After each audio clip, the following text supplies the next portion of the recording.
here today to talk about this seated cable row. I'm going to walk through a bunch of different aspects of it, the way that I like to bias the lats, the way to bias the upper back, the different handles to use, what handles not to use, and things like that. So let's kind of get on into it. First thing I want to talk about is a handle that we don't want to see people using. These small SV handles. Now I'm going to take it over there and I'm going to show you as to why, but essentially you don't get the range of motion that you're wanting with a small handle like this. If you're ever going to want to try to bias the lats, you want to make sure you do have a neutral grip or a supinated grip, and then for that I prefer to use D handles, or what we have up here are mag grip. Now when you're trying to bias your upper back, you want to have more of a pronated grip, and I will show you this in a moment. But for that, I recommend grabbing one of these bars. Okay, so before I get into everything, I want to talk about the two different kinds of seated cable rows that we have here. At the Gym in the North, we have the single side, but we also have the dual cables here. Now I want to show you why this is garbage. Now, one of the things that's very common when people try to do any kind of row is they actually feel it more in their biceps than they do in their back. The reason for this is they're focusing more on moving the handle from point A to point B than they are thinking about retracting the muscles in your back. Now, I've said it in a video in the past, but I'm going to say it again. One of the main functions of a lot of the muscles in your back causes your shoulder joint to rotate around your rib cage to the back. So with that in mind, every time that you're going to be sitting down to do a cable row, you don't need to be focusing on bending your elbow and pulling this in. You need to focus on allowing your shoulder roll forward while you stretch, and having your shoulder roll back as you contract. When you're using this small handle, the problem with this is it doesn't allow the range of motion for your shoulder to retract fully. So I'm going to get set up here. Chest up high, back is straight, everything's engaged, and as I go to pull in, I still get a good retraction, but the problem is because my hands are here up front, the line of pull isn't aligned with my joints, and then I'm still missing out on this much more range of motion. These will work if you're the size of an 8-year-old or a very large 5-year-old. So here I'm going to demonstrate the same movement to try to bias the lats, but with the two long D handles instead. Once I'm set up, pull and retract fully. When I was using that small V handle, I was only able to get to here. Go from here to here. Missing that much more. And that could be the difference between growing a really big back and not. That being said, I want to start talking about how to bias the different muscle groups in the back that you're trying to hit. Typically, if you're going to be doing any kind of row, you're rather going to be aiming to hit your lats, or you're going to be aiming to hit your upper back. Now your upper back consists of, you have your rear delts, your teres majors, your rhomboids, your traps, everything working together up there. When you're trying to hit your lats, a lot of those muscles still contract, and then some of them are used for stabilization, but you're really trying to work the lats.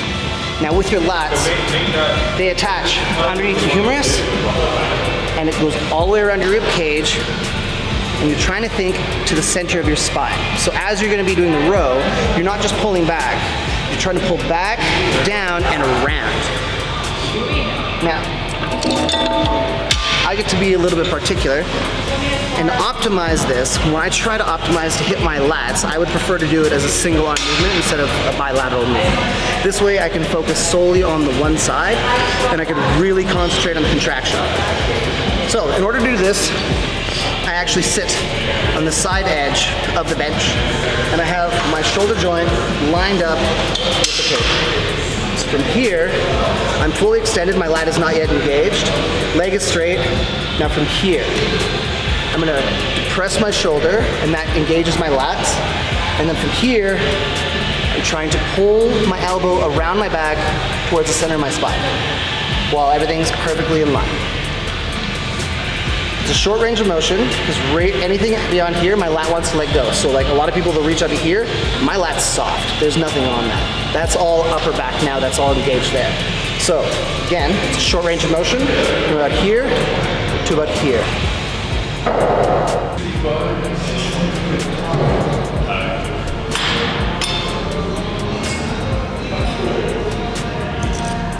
Now, that is how I like to hit my lats. Again, you're either going to be doing a neutral grip or a supinated grip. That is the best way to bias the lats. That being said, if you do a pronated grip, so overhand, naturally your shoulder joint is going to rotate out, your elbow is going to be pointed outwards, and then that is how you're going to be hitting more of your upper back. So for that, we're going to do the bilateral movement with this bar. So same kind of setup as you would do with the lats. I like to lean back first, slight bend in my knees, my chest is up, back is engaged, and then I'm here. Now from here, the important part is the shoulder rotation. Is you can change this, and this is going to depict which way your elbow goes. What you don't want is shit like this. This is going to go closer to lats, but then you don't have the proper grip for that. So what we're going to be doing, we're going to rotate the shoulder out so our elbows are pointed outwards. And I'm trying to line up my joints so that from my elbow to my wrist, all the way through that cable to the pulley is a straight line. As I pull this towards my chest, the line of pull is going to be hitting the muscles directly on the opposite side. So that's my rear delts, teres, rhomboids, and traps. When it comes down to program design, I'm going to be honest, I don't program seated cable rows for upper back for any of my clients or for myself. Reason being is typically you'll find better success in doing a chest supported movement for such. If I'm trying to pull up the muscles up here, I have to heavily stabilize in my lower half of the body.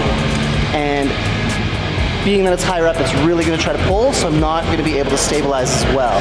Where with the lat, I'm driving my elbow back and down. So that being said, I would typically go do a chest supported movement, chest supported T-bar row, prone chest supported row, things like that to hit my upper back. But if you are going to use this, and you don't want to use one of these bars like so, you can use a single D handle as well.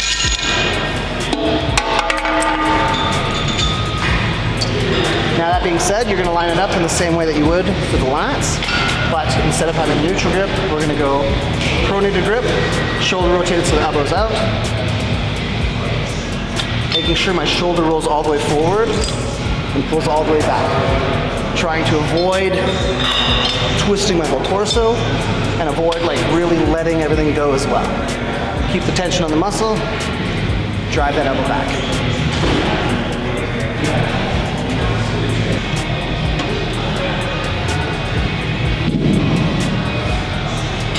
So I want to reiterate, if you're feeling this completely in your biceps more so than anywhere else, you really need to try to work on taking your bicep out of it. A movement that I like to do just to kind of warm things up is I'll stand beside the mirror and I'll roll my shoulders forward, roll my shoulders back, and I'll get used to this motion again. This can help things kind of loosen up in my back so I can get used to that, so that while I'm doing these rows, I can focus on just rolling that shoulder around. Now, when it comes to programming a back day, and you're going to be putting any kind of rows in there, typically in a back day, you're only going to want 2 different rows, 2 pull downs, 1 of each kind of variation, one row to hit lats, 1 row to hit upper back, and the same goes for the pull downs. So with this video, showed you the 2 different variations for a seated cable row, 1 to hit lats, 1 to hit upper back. Give them a shot. Let me know what you think down in the comments.